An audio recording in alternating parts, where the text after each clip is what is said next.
I'm Carrie and this is Keep It Simple DIY. I am making some sourdough dinner rolls today. We have a holiday party to go to tomorrow, and so I figured if I can get these started today, then tomorrow we'll have some awesome rolls that I can bring with me.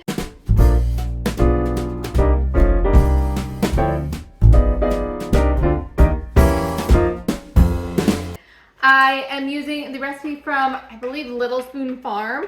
And so I've already got some butter pretty much melted in the pan. I'm going to add in 2 cups of milk. And then it wanted this all boiling with the sugar. But here's my thought. If I boil it with the sugar, won't that kill the starter? So I'm going to go rogue. This is not what I meant to use to whisk this, but let me grab my whisk. Much better. I love the Danish dough whisk. I just don't want to kill the starter. So these are warm. The milk is warm, the butter's warm, it's melted. The sugar is now probably going to be melted momentarily just from the warmth. But I didn't want to kill the starter. So I actually have a ton of starter, you guys. I've got this starter and this starter. Yesterday I mixed it all in here, but then I realized I probably should separate it, and it was a good thing that I did because my quart jar went almost to the top, and then this one did go to the top, and neither overflowed. So knock on wood, I haven't had sourdough overflow yet, so we're just waiting for that day, right? I need 200 grams of starter. I'm thinking this might be all of this. Let's see. Make sure that's tared.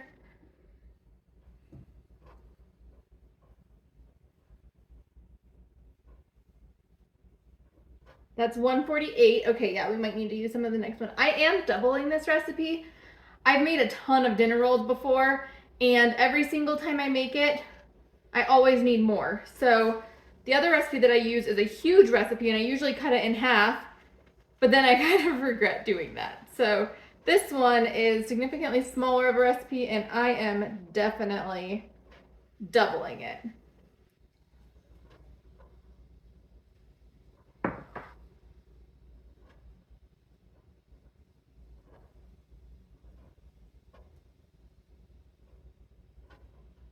Perfect, 200 on the dot. Now, if you know me, I am not a perfect on the dot type of baker, but you know, when I can be, it's kind of nice. I'm also wondering if this bowl is going to be big enough because this is so much flour I'm going to be adding in here. I hope it is. If not, I have my mixer. That's my next biggest bowl, I think. I do have a stainless steel bowl it's decently small though, so I'm not sure if that even... Hoping we don't overflow the dough. We need 750 grams of flour. I did my cheat again. I put my label and how much of the ingredients that I need, and that is wet erase marker. So now if we're going to 750, I know it's going to be all of that plus a bunch. I have been cruising through the flour. I just bought a ton of flour, and I am, you know, this flour is just going so fast. It's baking season. I love baking season. All right, so we're at 300 grams. I need to get to 750.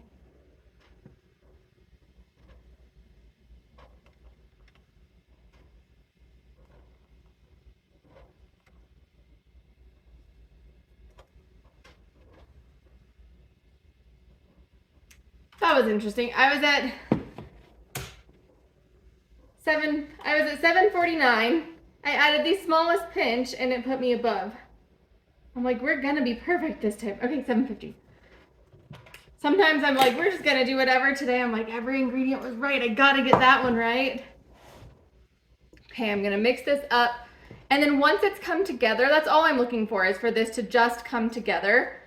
Then I'm going to let it sit for an hour or so, just so everything can come together and it does its auto-lyse. Then I will come back and we'll do some stretch and folds. So for now, we're mixing this up. And I'm just mixing just to get it all the way incorporated. I'm totally fine if it's not like completely smooth. It's definitely not going to be smooth. It's going to be kind of shaggy, but I just don't want, you know, extra flour on the bottom of the bowl or anything. So I think we're just about good here. I am going to just get this extra bit off of my whisk. And now I'm gonna set the lid on top and just put it on the back counter for an hour or so, and then we'll be back to stretch and fold it. All right, I already did one set of stretch and folds on this dough. I'm going to do another one. This dough is a little bit thicker of a dough than I typically would use for stretch and fold, so it's not really doing too much stretching.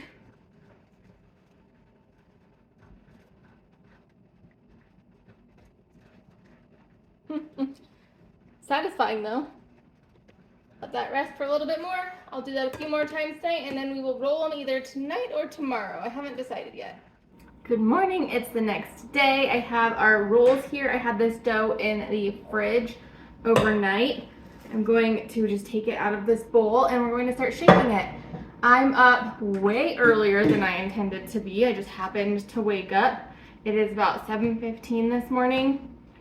And I'm gonna get this dough, or the rolls, proofing, you can tell it's early, in shape. And so I'm planning on making about 24 rolls. I think I want them to be around 65 grams each, somewhere around there. When I make my standard dough recipe for like when I did sliders back on the game night video, if you haven't seen it, go check it out. Those are 40 grams, but I like them to be smaller. So I think I'm going 65 grams here. I think that's what the recipe said. I'm hoping that this is like 3 times that. Yes, okay, good. So I'm going to, let's see, that's 60.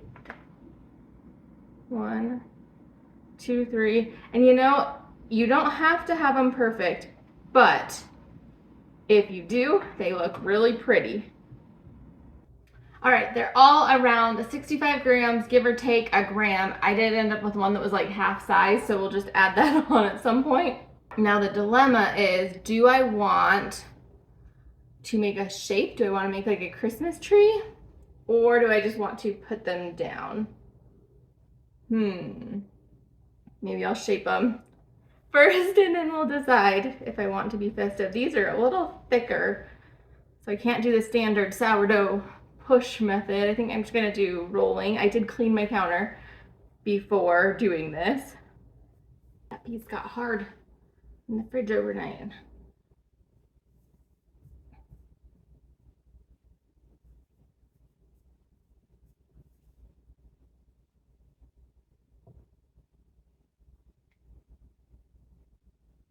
I'm trying my regular way of doing rolls, see if I can get them smoother.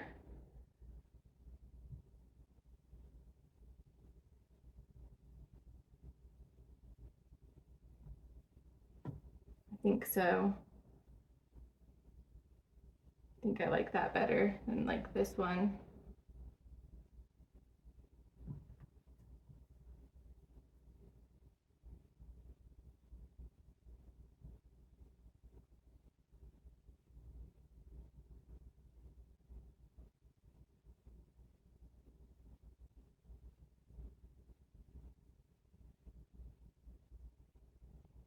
All right, I think I figured out exactly what I'm doing. I'm going to just kind of roll them up like I would a typical roll because these are a thicker dough. And now that they've been out for just a few minutes longer, it's a little bit easier. They're still cracking as I'm rolling them just because they're cold. The dough isn't stretching as easy, but I think this will lead to the prettiest results.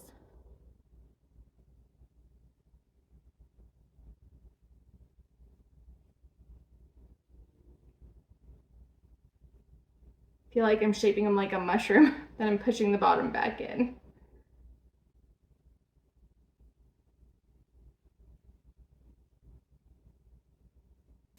They're all rolled out now, and I think I have decided I don't want to do the tree because I would need to have the tree come out like quite a bit, and I just don't have that much room on this cookie tray. So we are going to do 4 across by 6 down. And I think that'll give these better room to rise because these are going to be pretty big rolls. Yeah.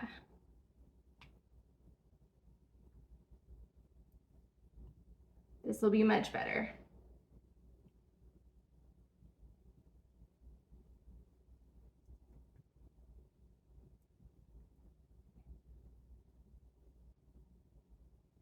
and then the little guy.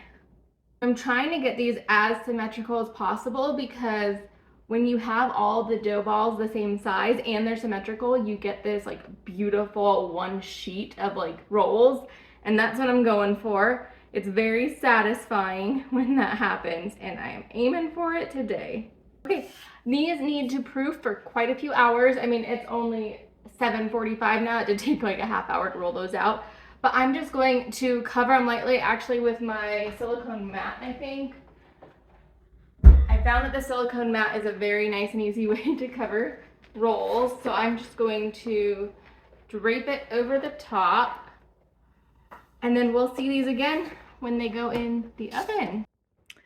All right, I have the oven preheated to 375. The rolls have been sitting out for about 3 hours. They didn't proof up very much though, which I think is just because it's so cold in the house, but they are going in for 25 to 30 minutes and we'll take them out to cool. There is still 2 minutes on the 25-minute timer, but I came to take a peek and these definitely look done. So I am going to take them out. That only took 23 minutes, which I'm not surprised about because where I live, it's a very dry climate and things like that happen. So here are the rolls. I am going to get some butter on them so they stay soft. Our rolls have been on the stove cooling for quite a bit. They're delicious. I did get that butter on them. And now I am going to put them in my stainless steel bowl, and I've got the flour sack towel on it. I think that's what that's called. I figured this would just be a cute way to travel with the rolls and display them. Not display, and serve them. And they're just for fun, just for pictures. Oh my gosh. And this way you can't tell if one's missing, right? All right, we've got them. Now all I need to do is cover them up, and then we are good to go to our holiday party. If you've made sourdough dinner rolls before, let me know down below. Did you really enjoy them? I am loving sourdough these days. I used to make everything with yeast, and I buy yeast by the pound, and I still have a ton of yeast. I just haven't really been using yeast recently. So sourdough has definitely become my favorite. If you enjoyed this video, please give it a thumbs up. If you're new here and haven't yet, please subscribe. I'd love to see you, and we'll see you next time. Bye-bye.